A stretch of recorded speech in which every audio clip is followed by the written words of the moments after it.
1948 के आरंभ का किस्सा है। हिंदुस्तान से मुसलमान और पाकिस्तान से हिंदू अभी तक आने जाने में लगे हुए थे। सभी कैंप इस कदर भरे हुए थे कि उनमें और शरणार्थी रखने की तिल भर भी जगह ना थी। लेकिन फिर भी इनमें इंसानों को आलू प्याज की तरह भरा जा रहा था। कैंपों में मिलने वाले सरकारी कोष में इतना रुपया ना था कि सभी शरणार्थियों पर खर्चा करने के लिए काफ़ी हो। बीमारियों के इलाज का भी कोई इंतजाम नहीं था, जिसकी वजह से बीमारियां तेजी से फैल रही थी, मगर इस तरफ किसी का भी ध्यान नहीं था। मेरे विचार से इतना कहना काफ़ी होगा कि आपाधापी का माहौल था। वह शायद मार्च का महीना था, जब दोनों देशों की तरफ से नौजवानों के जरिए भगाई गई लड़कियों और बच्चों को बरामद करने का अच्छा काम शुरू हो गया था। इस काम में दोनों ओर से अनगिनत मर्द, औरतें, लड़के और लड़कियां लगे हुए थे। उनकी सक्रियता देख मुझे जहां हैरानी होती थी, वहीं मैं बहुत खुश भी था। सैकड़ों कठिनाइयों और हजारों बखेड़ों का सामना करके वे इस काम को कर रहे थे, क्योंकि जिन्होंने औरतों और लड़कियों को अगवा किया था वे बिल्कुल पारे की तरह थे। जिस तरह पारा अपने निशान छोड़े बगैर इधर से उधर फिसल जाता है, उसी तरह यह लोग किसी एक जगह या किसी एक मोहल्ले में नहीं ठहरते थे। उन लोगों का पता बताने में आसपास के लोग भी दस्ते की सहायता नहीं करते थे। ऐसा ही किस्सा जालंधर का है। उन्होंने जिन लोगों के बीच से एक अगवा लड़की को जबरन निकाला, तो उसे अगवा करने वालों का पूरा खानदान इस तरह विदा करने आया जैसे उनकी बहू 7 समुंदर पार जा रही हो। ऐसी कई लड़कियों ने अपनी मंजिल पर पहुंचने से पहले ही इसलिए आत्महत्या कर ली क्योंकि उन्हें अपने माँ बाप से डर लग रहा था। हासिल लड़कियों में से कुछ ऐसी भी थीं जो भारी सदमों की वजह से चलने फिरने के काबिल ही नहीं थीं। कुछ लड़कियों को शराब की इतनी लत पड़ चुकी थी कि प्यास लगने पर वो शराब पीती थी। शराब ना मिलने पर वे अश्लील गालियां बकती थी। जब भी इन बरामद की हुई लड़कियों का ख्याल आता तो दिमाग में एक ही बात चलती कि इनके पेट में पल रहे जीवों का क्या होगा, उनका सरपरस्त कौन होगा, हिंदुस्तान या फिर पाकिस्तान, और इनकी कोख का 9 महीने का किराया कौन अदा करेगा। इन दोनों देशों में से कौन? क्या यह सारा कुफल कुदरत के हिस्से में आएगा या उस जालिम प्रकृति के, जिसकी आंखों के सामने उन औरतों और लड़कियों का ऐसा हाल होगा? क्या उन औरतों और लड़कियों की जिंदगी में कुछ ऐसा शेष है जिसके दम पर वे इज्जत की जिंदगी बिता सके? जब यह बरामद हुई औरतें और लड़कियां बाहर निकलती तो समाज इन्हें भगाई हुई कहकर पुकारता। मैं सोचता था आखिर उन्हें कब तक भगाया गया। भगा कर ले जाना तो एक ऐसा काम है जो रोमांटिक कहलाता है, और इस रोमांटिक कार्य में मर्द और औरत दोनों शरीक होते हैं। मोहब्बत की खाई को पार करने से पहले 2 दिलों में गहरा संबंध बन जाता है, मगर इन्हें इस तरह नहीं भगाया गया था, बल्कि उन बेबसों को जबरन एक कोठरी में कैद कर लिया गया था। मगर समाज के सामने ये दर्शन तर्क वितर्क और दलीलें पिलपिले साबित हो जाते हैं। उन गहमा गहमी के दिनों में, गर्मियों के मौसम में लोग जैसे खिड़की और दरवाजों को बंद करके सोते थे, वैसे ही मैंने ना चाहते हुए भी अपने दिलो दिमाग के तमाम खिड़की दरवाजे बंद कर डाले थे। मैं मानता हूँ कि वह समय इन्हें खुला रखने का था, लेकिन मैं समझ नहीं पा रहा था कि मैं क्या करूँ। उन्हीं दिनों एक जिम्मेदार अफसर की मुझसे मुलाकात हुई। उसने मुझसे पूछा, सादत साहब, इतना उदास रहने की क्या ज़रूरत है? मगर मैं चुप रहा। मुझे कोई जवाब सूझता ही नहीं था। मुझे चुप देखकर उसने एक दास्तान सुनाई। अगवा हुई औरतें और लड़कियों की तलाश में हमें मारे मारे फिरना पड़ता है, कभी इस शहर कभी उस शहर, कभी इस गांव कभी उस गांव। न जाने कितने गांव और शहर हमें खंगालने पड़ते हैं। एक एक गली, एक एक गांव, मोहल्ले को खंगालने के बाद हम अपने मकसद में कामयाब हो पाते हैं। मैंने मन में सोचा, कैसी कामयाबी? जिंदा लाश बनी औरतों और लड़कियों को बरामद करना कामयाबी कैसे हो सकती है? वह कह रहा था, अब तुम्हें क्या बताऊं, इस काम में कितनी दिक्कतें हैं। हाँ, याद आया, मैं तुम्हें एक बात बताने वाला था। मैं अपने काम के सिलसिले में कई बार सरहद के पार जा चुका हूँ। इस बार मैंने एक खास बात महसूस की। मुझे हर फेरे में वहाँ अधेड़ उम्र की एक मुसलमान बुढ़िया मिलती है।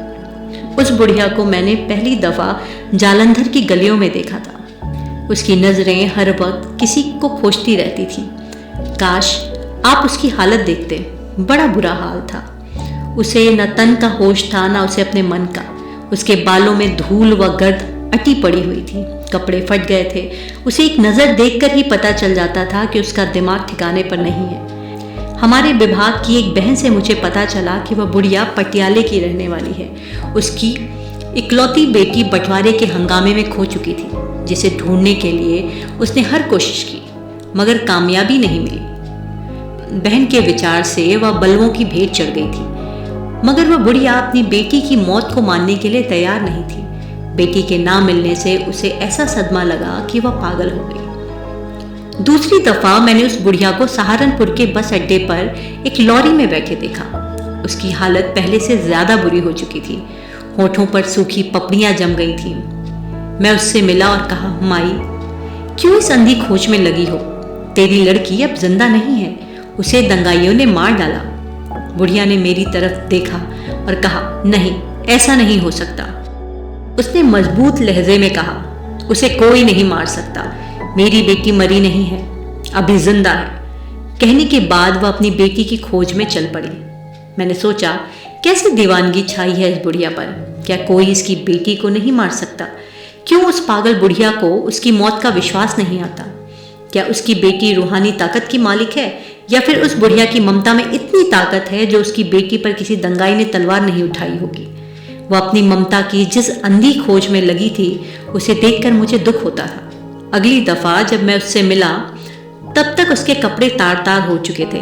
मैंने उसे कपड़े देने चाहे, जिन्हें उसने नहीं लिया। उसकी अंधी खोज को रोकने के लिए मैंने उसे फिर समझाया, माई, मेरी बात मान ले, तेरी लड़की पटियाला में ही मार दी गई थी, यह सच्चाई है।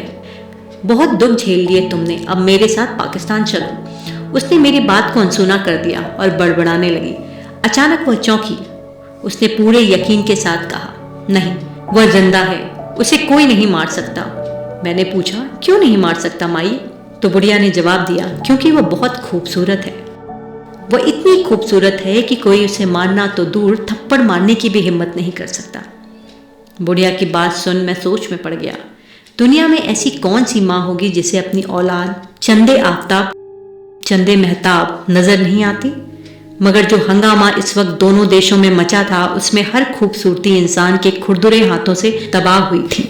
मुझे लगा बुढ़िया अपने ख्यालों से खुद को धोखा दे रही है। लड़की की तलाश को जीने का मकसद बनाकर वह अपनी बची खुची जिंदगी गुजार देना चाहती है। सरहद पार मैंने कई दौरे किए, हर दौरे में मुझे वो बुढ़िया जरूर मिलती। अब उसके शरीर पर गोश्त का नाम भी नहीं था।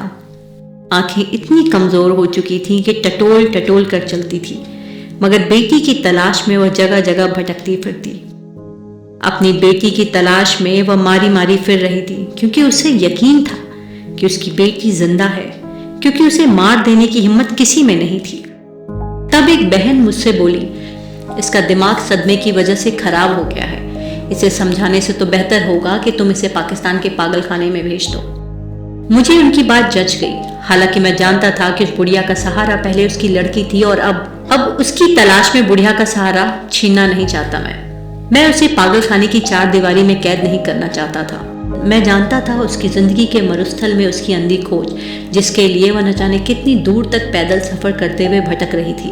आखिरी बार जब मैं उससे अमृतसर में मिला तो उसकी बदतर हालत देखकर मैं रो पड़ा। तब मैंने उसे पाकिस्तान के पागल खाने में दाखिल कराने का पक्का फैसला किया। चहल पहल भरे फरीद चौक में वह अपनी धुंधली आंखों से किसी को तलाश कर रही थी। उस वक्त मैं बहन के साथ एक दुकान में बैठा था। हमें एक अगवा लड़की के बारे में पता चला था, जिसे एक हिंदू बनिए ने अपने साथ रख रखा था। हम उसी के बारे में बातें कर रहे थे। मैं बहन से वह बात जान उस पागल बुढ़िया को पाकिस्तान चलने को राजी करने के लिए उठा ही था कि तभी एक जोड़ा इस बुढ़िया के करीब से गुजरा। छैल छबीले सिख नौजवान के साथ चल रही औरत ने चेहरे पर छोटा सा घूंघट डाल रखा था। पागल बुढ़िया को पास से गुजरते देख एक सिख नौजवान ने खिटक कर अपने कदम पीछे कर लिए।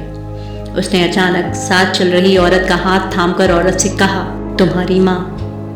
औरत ने सुनते ही अपने चेहरे पर पड़ा घूंघट हटाया। उसका गुलाबी मुखड़ा देखकर मैं दंग रह गया।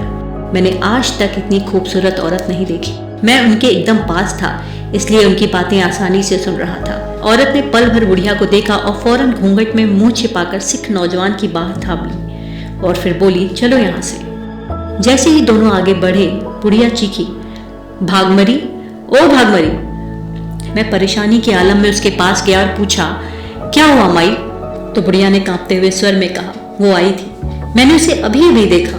मैंने पूछा, किसे किसे माई? तो बुढ़िया ने बोला, अपनी बेटी को।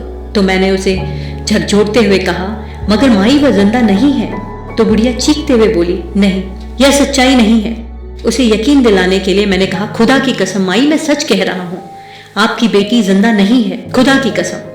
मेरा इतना कहना था कि बुढ़िया उसी क्षण चौक पर ढेर हो गई। मेरे कसम खाने पर उसकी अंधी तलाश के कोई मतलब नहीं रह गए थे।